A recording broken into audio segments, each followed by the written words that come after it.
दर्शकों, बाबा साहेब भीमराव अंबेडकर जी का विरोध था कि ब्राह्मणों के द्वारा बताई गई वर्ण व्यवस्था जातिवाद की खाई को और बढ़ा रही है।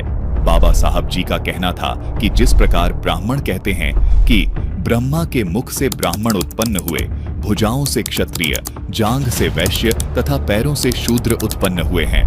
बाबा साहब भीमराव अंबेडकर जी का कहना है कि ब्राह्मणों का ये कथन कि शूद्र ब्रह्मा जी के पैरों से उत्पन्न हुए हैं, इसलिए शूद्र नीच हैं तथा अन्य वर्ण ऊंच हैं, ये सरासर गलत है। इसलिए हमें ऐसे देवता की पूजा ही नहीं करनी चाहिए जिसका अस्तित्व हमें ऊंच तथा नीच वर्ण में बांटता हो। संत रामपाल जी महाराज ने बाबा साहेब भीमराव अंबेडकर जी के ब्राह्मणों के लिए दिए गए इस तर्क का बहुत ही सुंदर और प्रमाणित विश्लेषण किया है और उनके इस शिकवे को भी दूर किया है कि ब्रह्मा जी जातिवाद और वर्ण व्यवस्था में ऊंच और नीच के कारक हैं या नहीं।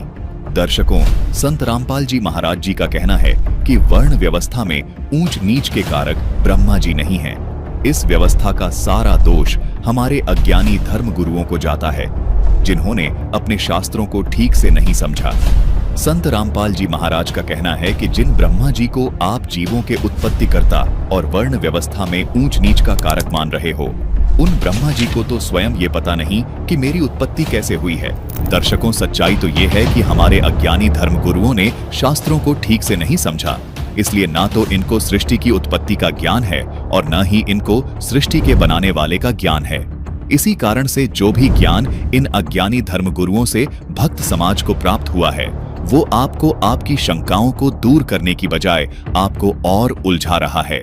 बाबा साहेब भीमराव अंबेडकर जी को अपने अज्ञानी धर्म गुरुओं का अज्ञान दिखाई नहीं दिया और वे ब्रह्मा जी को ही दोष देने लगे।